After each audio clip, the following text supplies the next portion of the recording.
Hey, good morning. I'm Dr. Steve Stites, the Chief Medical Officer here at the University of Kansas Health System. Welcome back to Open Mics with Dr. Stites. Here's a question that sounds like science fiction, but is very much reality.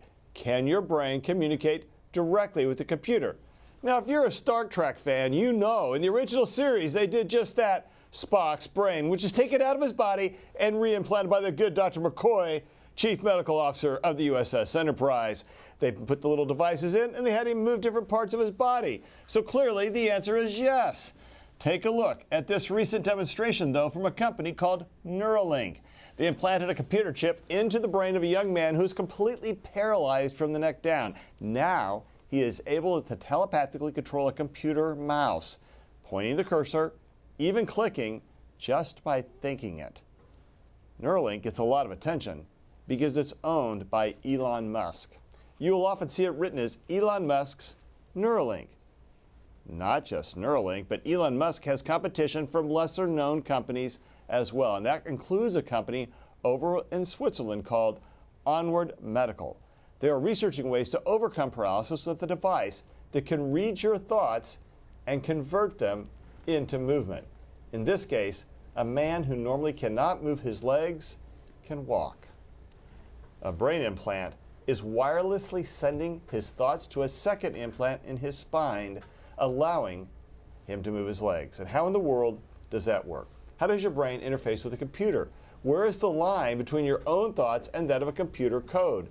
And how long until this technology might reach clinical use? Not just for spinal cord injuries, but for other conditions, but not to make you the Borg. Another cool Star Trek reference. With me today are some very smart people asking those same questions. Dr. Paul Camarana is a neurosurgeon and the Clinical Service Chief of Neurosurgery here at the University of Kansas Health System. Dr. Randy Nudo, I said it wrong. Randy Nudo is a neuroscientist who has devoted a large chunk of his career to researching brain-computer interfaces, or BCIs. He's the Associate Director at the Landon Center for Aging and the Vice Chair of Research at KU Med's Department in Physical Medicine and Rehabilitation. And he has a fun connection to Elon Musk's company that we're going to hear about in a minute, and a cool connection to Star Trek. He almost went up to me this morning. Dr. Adam Rouse is also engaged in BCI research in the Department of Neurosurgery. He's the director of the Precision Neural Dynamics Lab at the University of Kansas Medical Center. This is a cool panel, people. The clips we just saw showed people with spinal cord injuries. That's a patient population that currently doesn't have many good treatment options. There's normal activity in the brain, but because of this injury, some interruption of the spinal cord, those signals can't reach further down in the spinal cord and tell your muscles to move. Why is it so hard to fix a spinal cord injury? Dr. Camarada. Well, thanks, Steve. Some of the problem is the scar tissue that develops. So the spinal cord is a very, very sensitive organ. The nerves are very sensitive, and a slight shock can render them inactive.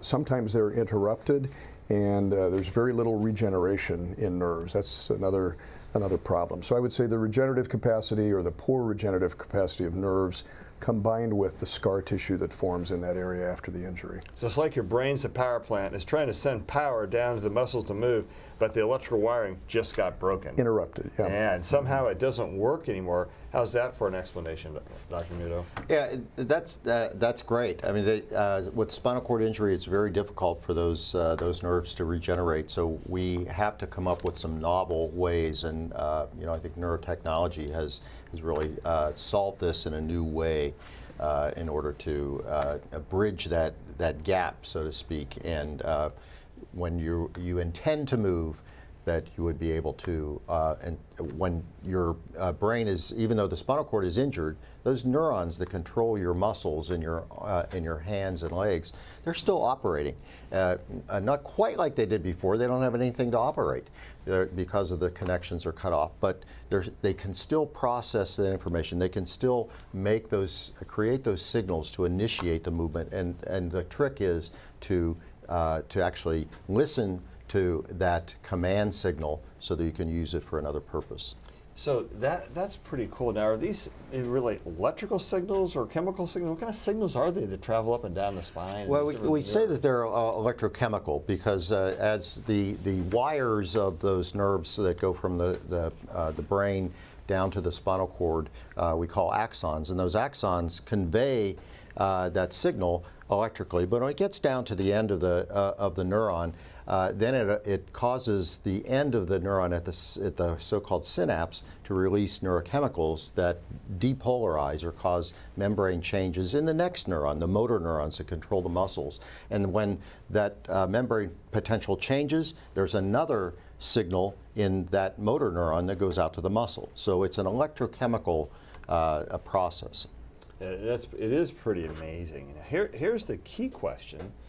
So the brain, how does this brain-computer thing receive and interpret signals from the brain? How does that work? So you have, a set of electrodes or wires basically that are listening in on those electrical signals that those neurons are normally generating. But now you can listen in and hear, or measure how active these different neurons are. And so now we're recording from hundreds, 200s, maybe up to 1,000 neurons at a time in a motor area of the brain. And then it's up to the computer then to decode those signals or try to come up with some kind of algorithm that takes those channels of activity and generates that to some sort of output, and so whether that's a cursor on a computer screen or a robotic arm, or whether you can even stimulate the patient's own muscles to control their limbs again, it's all about decoding those channels of neural activity into some kind of output. Yeah, okay, this is science fiction, right? We're talking science fiction, this is reality? This is reality, yeah. No, it's pretty cool. These guys have been at this for years too. They've been able to have animals, and not only animals, but people move, robotic arms. But it's like, I don't want to move a robotic arm, I want to move my arm. So how's that going to happen? So technology's gotten advanced. I guess these medical devices have gotten smaller and smaller. So what kind of brain implants are folks using here? Well, so there are a number of different strategies to try and bypass that blockage that Dr. Nudo spoke about in the spinal cord. And they vary from implanting things actually in the brain and making it, actually activating parts of the brain that are still working, to bypassing that completely and putting implants both. So the Swiss device that you saw has an implant in the spinal cord and in the brain, and it wirelessly sort of bypasses or goes around, short circuits the blockage. So I think this device picks it up, moves it past the blockage, goes down to some part of my spine and interrupts, and then says to my body, go ahead and move that leg. Yeah, and what's really amazing. This is like a detour on the highway, right? That's kind of what this is. Yeah, it's very simple. Dr. Nudo can talk to this a little bit more, but what's really cool is the amazing plasticity of the brain. And so if you watch some of those Neuralink videos, the gentleman who received the implant talks about, initially I was trying to very accurately move my cursor like my hand was moving, and then I just sort of thought, well, let's just have the cursor move around on the screen. And so it's really interesting to hear him talk about it, and a testament to how the brain is so plastic and can make things, even if you don't have the implant perhaps in the exact right place. Sometimes these things, the brain can work around it. Man, that's kind of crazy. So, Dr. Ross, artificial intelligence, how is that going to affect all of this? Yeah, so so we've been doing brain-computer. I want some of it too, by the way. A little bit smarter. Sure. A little bit of memory, a little bit. Go ahead. Explain to me that. Yeah, so when we talk about artificial intelligence, really what we're really just talking about is algorithms, and really advanced algorithms. And so people have been doing brain-computer interfaces for a while. And so you can think of a simple algorithm. You just take a couple neurons or a couple channels. If it makes it more active, it goes to the right. If it makes it less active, it goes to the left. But as we get more and more advanced, do all these AI or deep learning algorithms and so forth, you really start to analyze, patterns or different things that allow you to do much more complex things.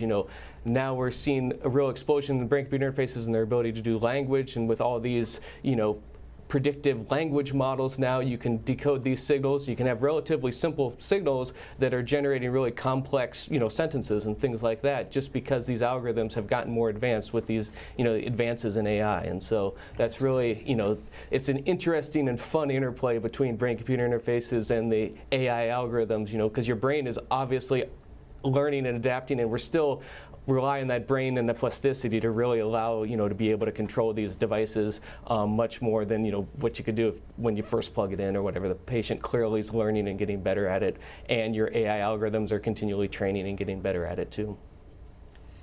So this is pretty amazing, but Dr. Nudo, you've got a story to tell too, because before it was Elon Musk's Neuralink, was it really Randy Nudo's Neuralink? Well, in fact, it was. So this is a little cap that we developed this company called Neuralink, with a capital L, by the way. We were making, we were really interested in developing brain-computer interfaces. At that time, this was back in 2008, and if you recall, the Iraq War was winding down, the Afghanistan War was winding up, and traumatic brain injury was the signature injury of that war. There are a lot of spinal cord injuries as well, but traumatic brain injury was the signature injury. Which is kind of a concussive injury in that case, wasn't it? Yes. From all the explosions. Yes, from the explosive devices. And so we were, the Department of Defense was very interested in trying to develop new technologies to repair the brains of injured soldiers.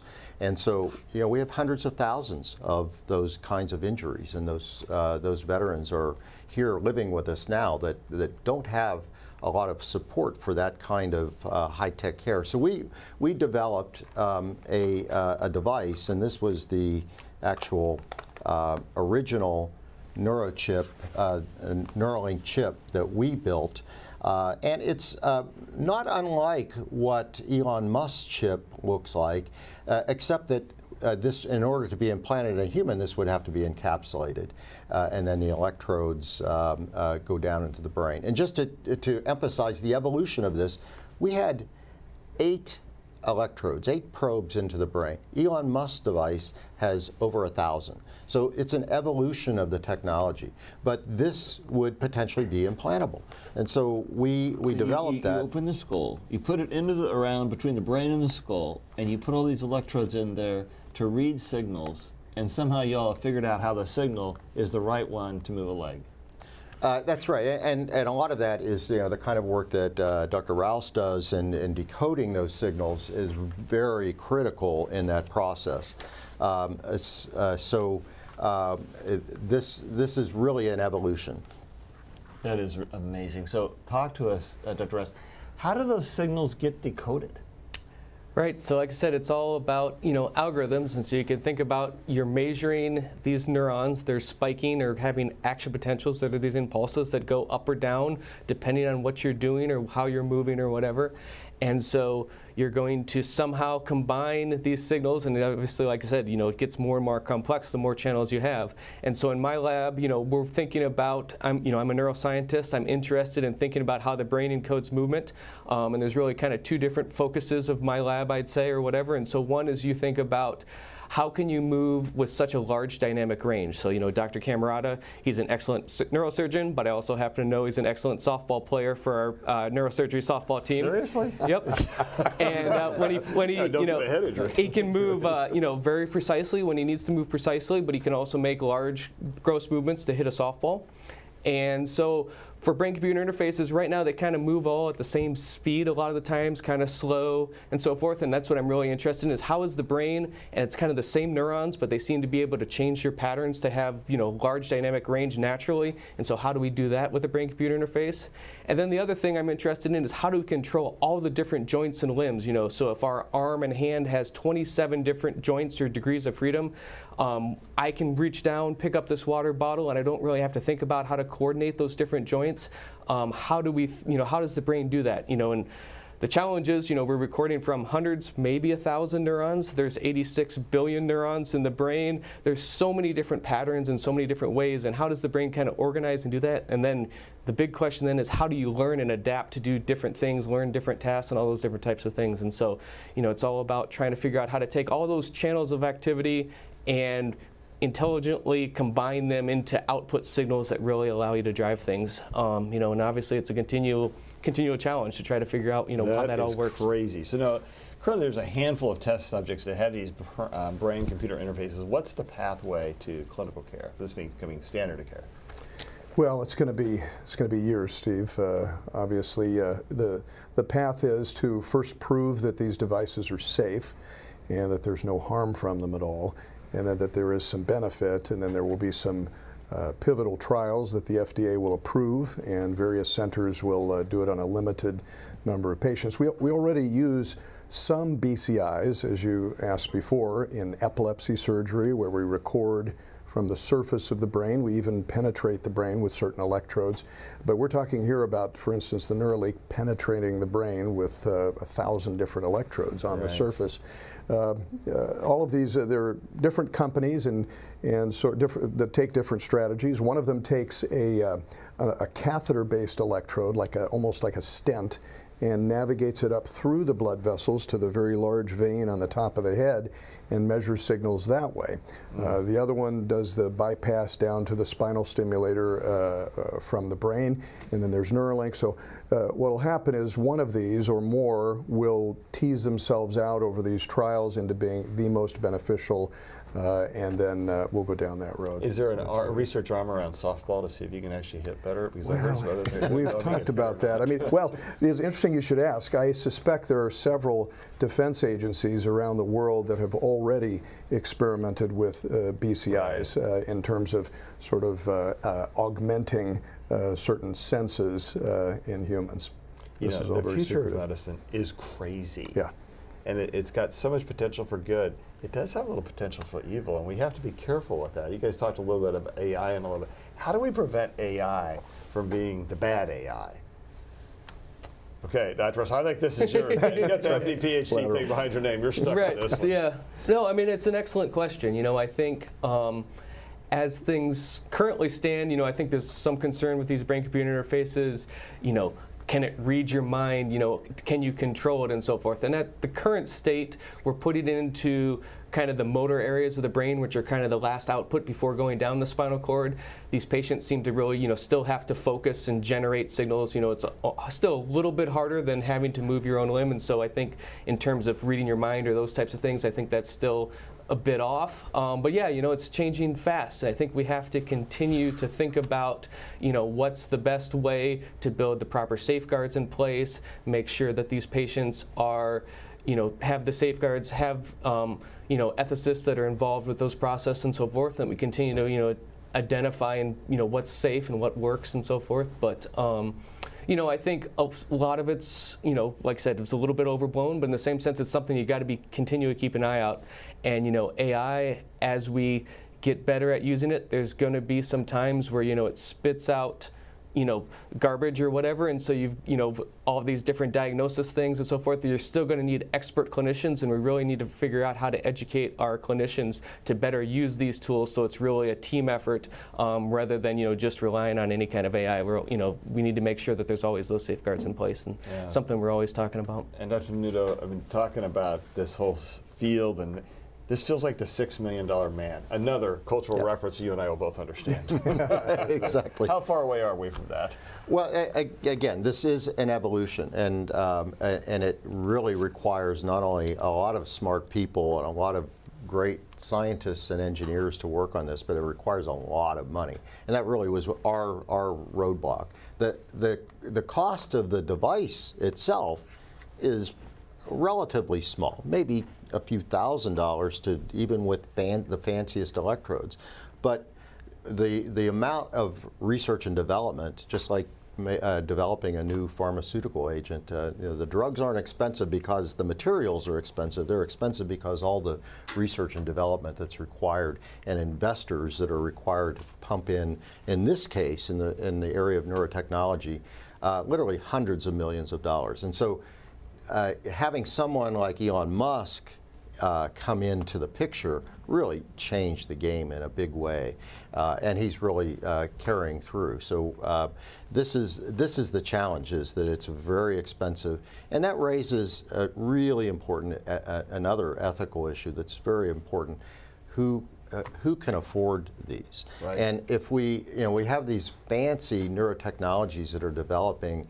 Every day you hear something new about it, but is it only going to be reserved for the Tesla drivers, the ones that have the high-end Tesla, or or are we going to be able to have products that anyone can access? And that's a really critical problem for our ethicists in medicine to figure out. It better be everybody can have access. Otherwise, okay, so now if I'm going to have Pauline over me, I'm going to just my mind to your mind. Now, if you're truly a Star Trek fan, you'll know that's what Spock does to read your mind telepathically. Are these devices going to read telepathically? Or are we going to be sending signals back and forth?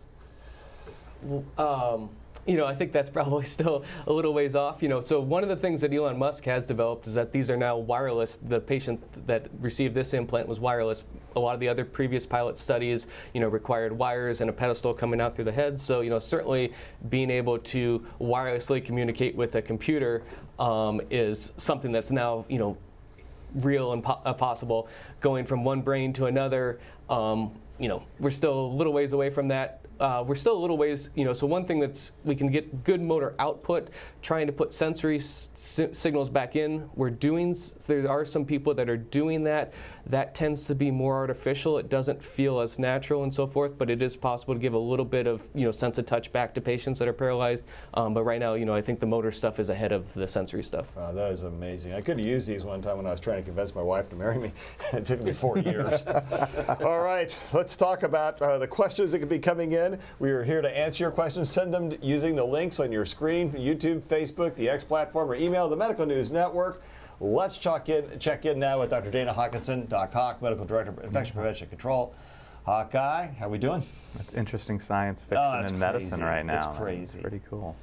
Right now, for COVID, unfortunately, back to that, we are doing actually pretty good. 11 active infections in the hospital. Again, hoping as we are now kind of having SARS-CoV-2, COVID be a more seasonal respiratory virus. We're hoping for decreased overall circulation of the virus, and that leads to decreased hospitalization. So hopefully over the next few weeks, we will see that getting into the single digits and maybe at some point down to 0 as well. That would be good.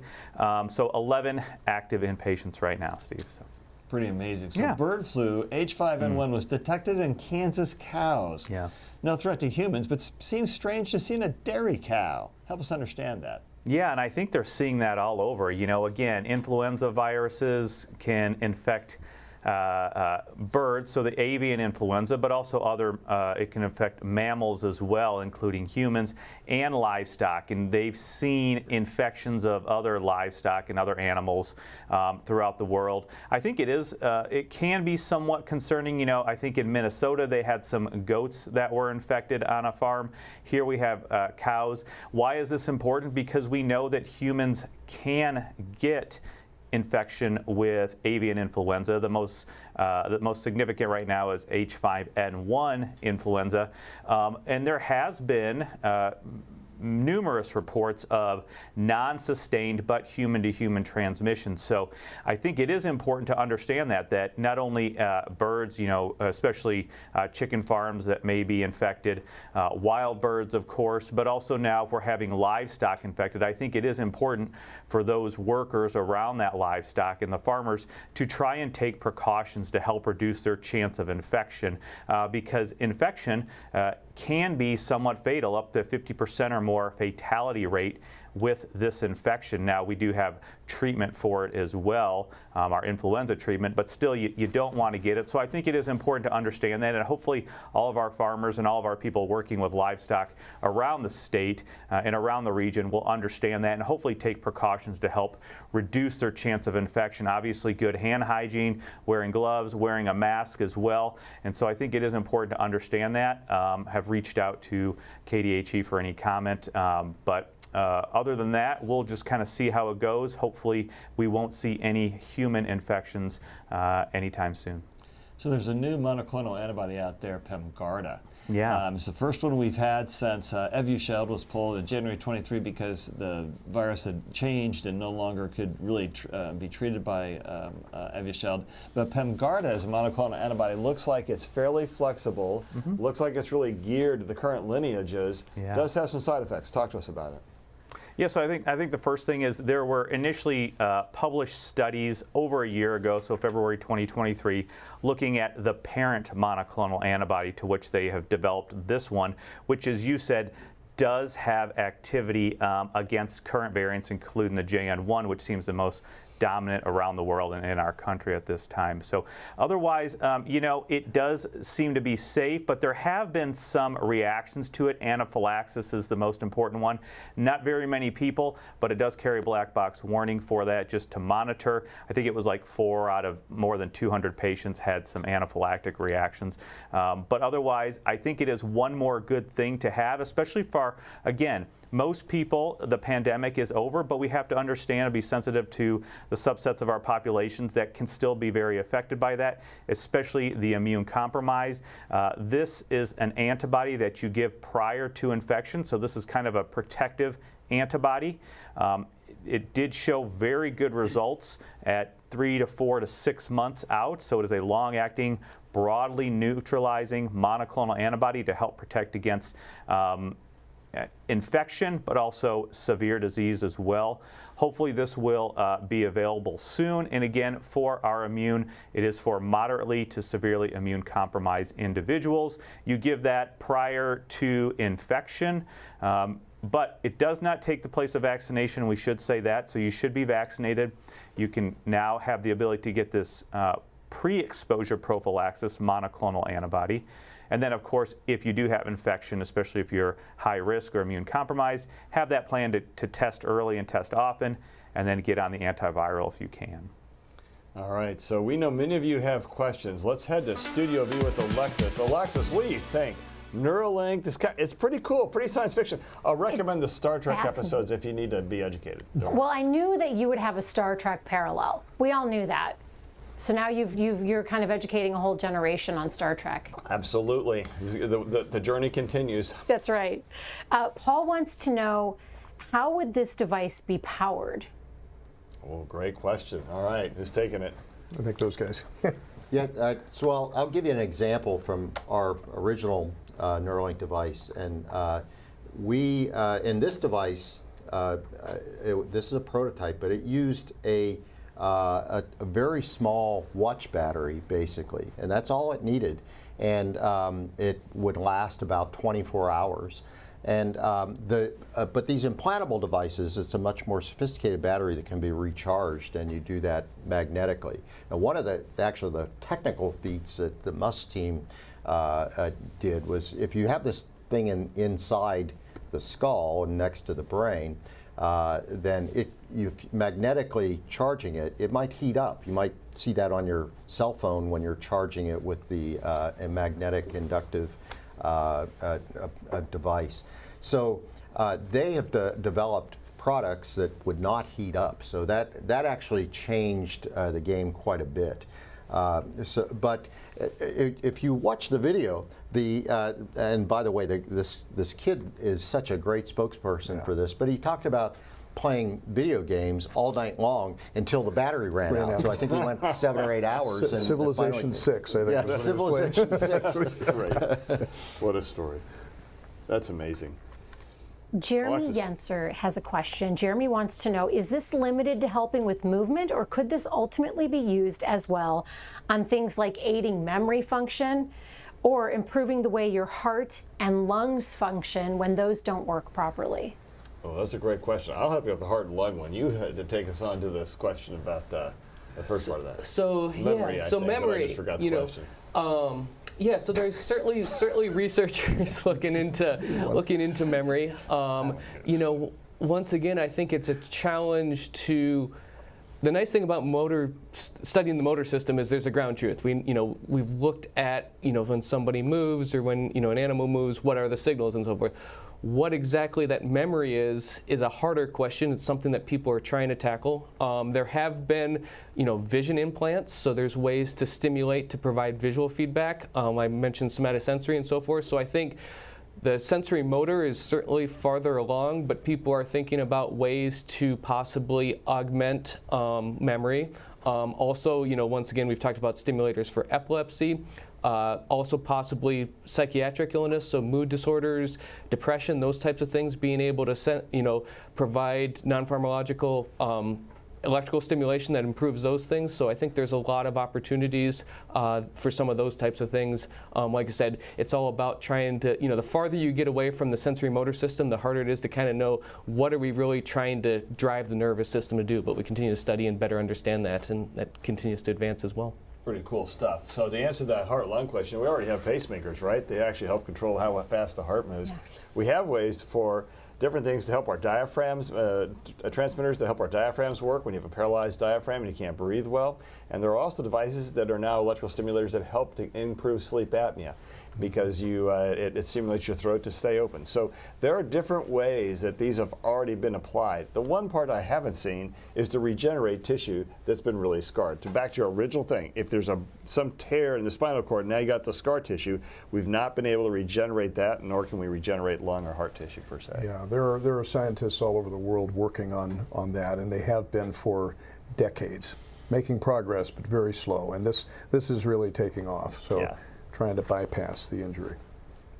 Yen Liang has a question. He wants to know, is it possible for people with cerebral palsy to walk without help by nanotechnology? What do you guys think? Cerebral palsy? So there's, certainly possible opportunities to help those patients, I think, as well. One of the challenges, the farther you get along from the initial insult or whatever, the less opportunities you have to either, provide stimulation that helps restore things or whatever helps recover those types of things. But there's certainly continue to be possibilities for all these different movement disorders. I think cerebral palsy is certainly another one that may have a lot of opportunities. I have one more question that Kathy just texted me. Kathy wants to know, if thoughts are how does the implant detect a thought? Oh, that part was amazing, Dr. Nuno. Talk to us a little bit about that detection of thought. Yeah, so we could talk for hours about what thought really is, but what we can hear in the nervous system are simply these changes of membrane potentials, the electricity across the membranes of the nerve cell changing back and forth, and we can place a very fine wire to detect those small electrical changes. And we can get down to the single neuron to do that, and we can listen to individual neurons. But is it thought? I mean, the closer you can get to those neurons, the better, and you probably know that you can actually listen to the brain from outside of the skull, and there are skull caps with electrodes on the surface that can actually listen to brain activity.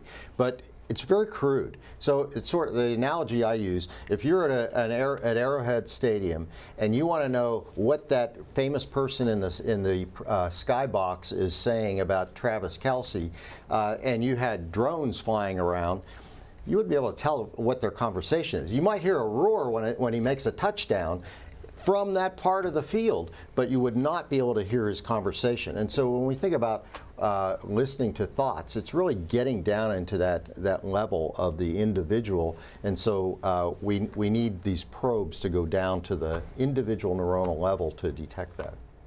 All right, one last question, Alexis. Chuck wrote in, and Chuck writes, Elon Musk tweeted that the Neuralink patient has good neuron spike detection. What is neuron spike detection?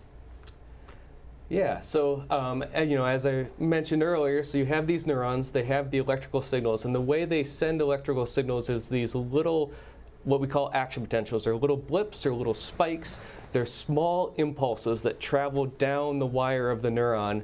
And so we're recording those. And so what Elon Musk is saying is that those electrodes that they implanted landed right close to one individual neuron. And so they're getting the individual spikes from a neuron. Like as Dr. Nuno just said, if you're listening on the outside, you just kind of hear the roar and so forth. But they're actually the electrodes, and most of these invasive electrodes, you can get one individual neuron that you're isolating. You're seeing the spikes from that neuron.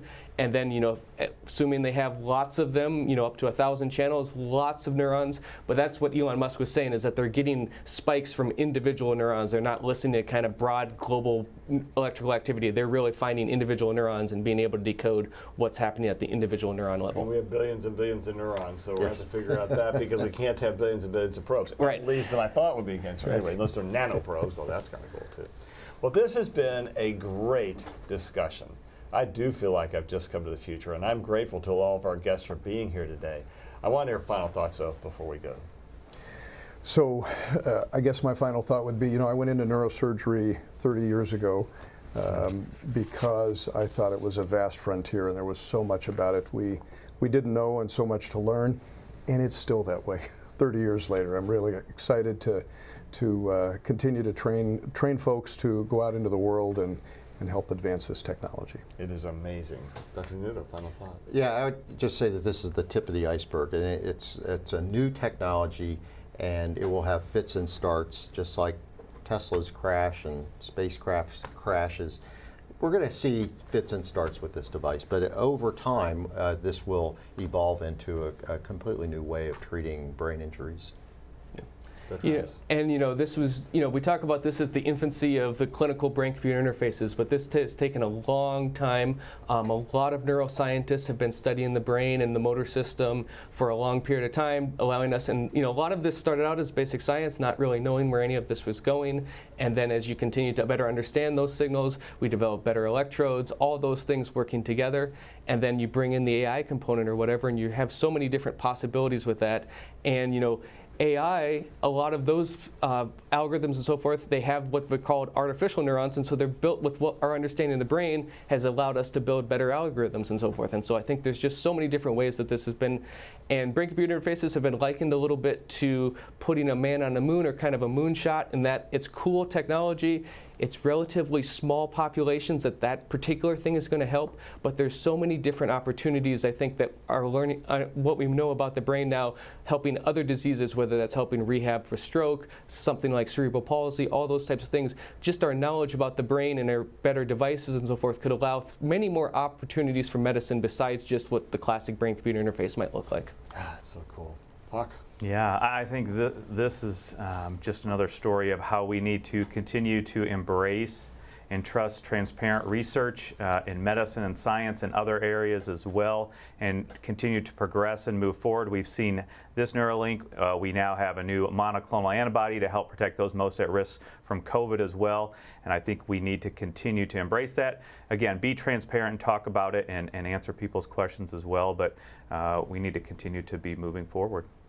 And one final thought I forgot to mention earlier, we actually had more COVID admissions last week than influenza, but both are still low, which is great news. Yeah.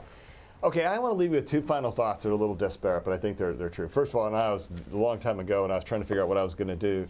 I had a neurologist say to me, just remember, the body's made up of the brain and all of its support organs. and when you think about where we've gone in medicine, the final thought, or second thought is, when the start of Star Trek is always space, the final frontier. But in medicine, it's like the brain is the final frontier.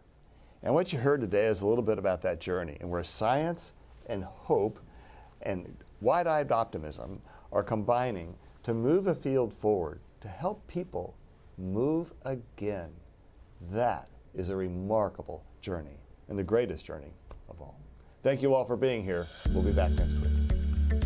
It's a milestone few hospitals have reached, and it's having a positive impact for patients. I'm Alexis Del Cid. On the next All Things Heart, we celebrate the technique that eliminates the need for you to go on blood thinners. Subscribe to our morning medical update and Open Mics with Dr. Stites podcasts. Now, everywhere podcasts are available.